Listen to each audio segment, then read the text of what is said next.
दोस्तों, इस बात में कोई भी शक नहीं है कि इस्लाम धर्म में खिलाफत को एक अहम मकाम हासिल है और यही वजह है कि पूरी दुनिया के मुसलमान हर दौर में किसी न किसी एक शख्स को अपना खलीफा मानते आए हैं। वैसे तो इस्लाम धर्म के सबसे पहले खलीफा हज़रत अबू बकर सिद्दीक़ रज़ी अल्लाह ताला अन्हु हैं, लेकिन उनके बाद कोई न कोई मुसलसल एक शख्स मुसलमानों का खलीफा बनकर उनकी मदद करता रहा है। दोस्तों, जब मंगोलों ने अब्बासी सल्तनत को पूरी तरह से ख़त्म कर दिया था, इसके बाद मुसलमानों की खिलाफत तुर्की के उस्मानियों के पास आ गई थी। यानी सल्तनत उस्मानिया के तख्त पर जो बैठा करता था वही पूरी दुनिया के मुसलमानों का खलीफा कहलाता था। हमारे मुल्क यानी हिंदुस्तान में भी भले ही बहुत सारे मुस्लिम बादशाहों की हुकूमत रही और ख़ास तौर से एक लंबे वक्त तक मुग़ल सल्तनत भी कायम रही और मुग़ल सल्तनत में बड़े बड़े सुल्तान अकबर जैसे पैदा हुए,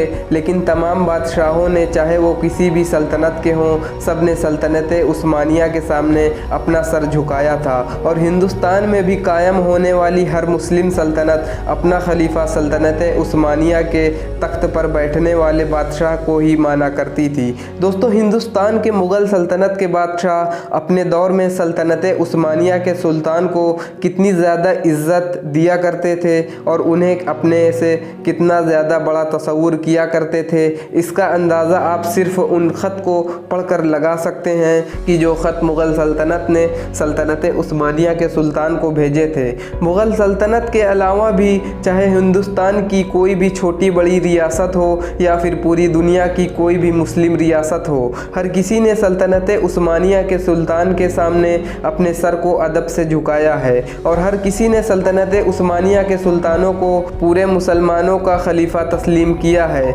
लेकिन दोस्तों, क्या आप जानते हैं आज से लगभग 100 साल पहले सभी यूरोपियन कंट्रीज़, साथ ही में कुछ मुस्लिम गद्दार मिलकर सल्तनत उस्मानिया को ख़त्म करने की साजिश रच रहे थे, तो उस वक्त हिंदुस्तान के मुसलमानों ने क्या किया था? तो दोस्तों, आज की इस वीडियो में हम आपको यही बताने वाले हैं कि आखिर जब सल्तनत उस्मानिया को टुकड़े टुकड़े करने की कोशिश की जा रही थी तो उस वक्त किस तरह से हिंदुस्तान के मुसलमानों ने सल्तनत उस्मानिया का साथ दिया था। साथ ही आपको ये भी बताएंगे कि आखिर हमारे देश भारत के राष्ट्रपिता यानी आज़ादी के सबसे बड़े हीरो गांधी जी ने तुर्की की सल्तनत का किस तरह से साथ दिया था। तो दोस्तों, आज की इस वीडियो में हम आपको बहुत सारी ऐसी चीज़ें बताएंगे जो यकीनन आप पहले से नहीं जानते होंगे और जिन्हें जानकर आपको बहुत ज़्यादा हैरानी होगी। अगर आपने अभी तक हमारे इस चैनल को सब्सक्राइब नहीं किया तो चैनल को सब्सक्राइब करके बेल आइकन ज़रूर प्रेस कर दें ताकि हर आने वाली वीडियो आपको मिलती रहे। दोस्तों, सल्तनत उस्मानिया भले ही आकर 1922 में ख़त्म हुई हो, लेकिन सच्चाई ये है कि सल्तनत उस्मानिया को ख़त्म करने की जो साजिश रची जा रही थी वो तकरीबन 100-200 साल पहले से ही रची जा रही थी, क्योंकि सल्तनत उस्मानिया अपने दौर में पूरी दुनिया के लिए सुपर पावर तो थी ही साथ वो दुनिया की इखलौती ऐसी सल्तनत थी जो दुनिया के किसी भी कोने में रहने वाले मजलूम और कमज़ोर मुसलमानों की मदद किया करती थी और हमेशा उन्हें प्रोटेक्ट करने के लिए आगे आया करती थी। दोस्तों, जब फर्स्ट वर्ल्ड वॉर यानी पहला विश्व युद्ध हुआ तो उसमें तुर्की और जर्मनी ने एक साथ लड़ाई लड़ने का फैसला किया और स्टार्टिंग में सल्तनत उस्मानिया यानी द ओटोमन एम्पायर ने दुश्मनों के छक्के छुड़ा दिए थे। शुरू के 1-2 सालों में तो ऐसा लगता था कि अब सल्तनत उस्मानिया को हराना बिल्कुल नामुमकिन है, लेकिन दोस्तों फिर अचानक से जंग की तस्वीर बदलना शुरू हो गई। सल्तनत उस्मानिया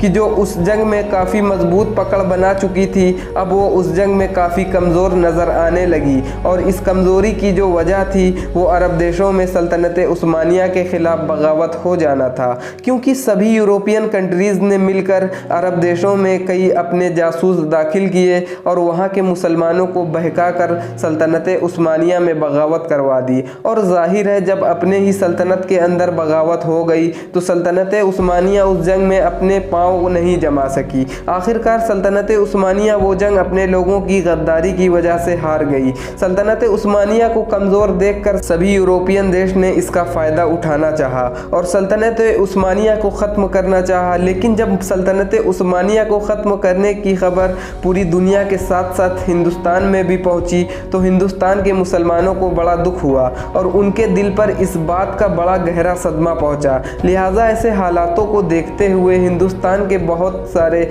बड़े बड़े लीडर्स ने एक आंदोलन चलाया, जिस आंदोलन का नाम था तहरीक खिलाफत, जिसे हम इंग्लिश में खिलाफत मूवमेंट के नाम से भी जानते हैं। इस आंदोलन का मकसद ये था कि हिंदुस्तान के मुसलमान नहीं चाहते हैं कि खिलाफत को ख़त्म किया जाए, क्योंकि खिलाफत इस्लाम का एक अहम हिस्सा है और खलीफा के बगैर पूरी दुनिया के मुसलमान टूट कर रह जाएंगे। दोस्तों, हिंदुस्तान में इस खिलाफत आंदोलन की जो शुरुआत की थी वो की थी दो भाइयों ने मिलकर, जिसमें से एक का नाम था मौलाना शौकत अली और दूसरे का नाम था मौलाना मोहम्मद अली जौहर। धीरे धीरे पूरे हिंदुस्तान में ये आंदोलन बढ़ता चला गया। स्टार्टिंग में तो ये आंदोलन सिर्फ मुसलमानों का ही था, लेकिन जब अचानक से अगस्त 1920 में गांधी जी ने इस आंदोलन को सपोर्ट किया और वो खुद भी इस आंदोलन में शामिल हो गए, तो इस आंदोलन का पूरा नक्शा बदल गया। इस आंदोलन में जितने मुस्लिम थे उससे कहीं ज़्यादा अब हिंदू भी शामिल हो चुके थे।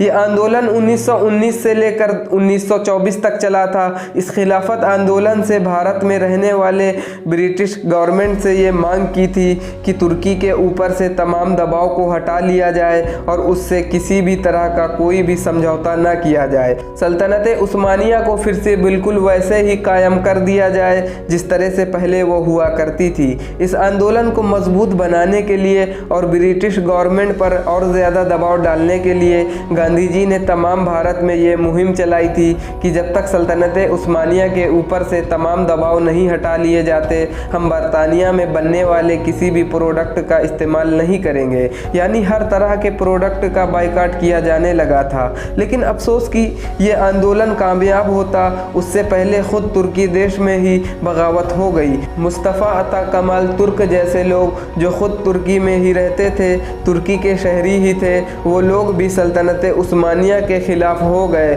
और उन लोगों ने ये मांग की कि सल्तनत उस्मानिया को ख़त्म करके एक सेकुलर देश बना दिया जाए। तुर्की में रहने वाले कुछ लोग ही सल्तनत उस्मानिया को ख़त्म करना चाहते थे, तो दूसरे देश के लोग आंदोलन चलाकर क्या कर सकते थे। फिलहाल दोस्तों, हिंदुस्तान का ये बड़ा आंदोलन सल्तनत उस्मानिया के काम ना आ सका, लेकिन दोस्तों ये आंदोलन हमारे देश की आज़ादी में बहुत काम आया, क्योंकि दोस्तों खिलाफत आंदोलन ही हिंदुस्तान का वो पहला आंदोलन था कि जिसमें हिंदू मुसलमान एक साथ मिलकर ब्रिटिश गवर्नमेंट के ख़िलाफ़ खड़े हुए थे। उससे पहले कोई ऐसा मौका नहीं आया था। उसी दिन से हर मौके पर हर जगह पर भारत में हिंदू मुसलमान मिलकर अंग्रेज़ों का मुकाबला करने लगे थे और 1947 में हमारा देश आज़ाद हो गया था।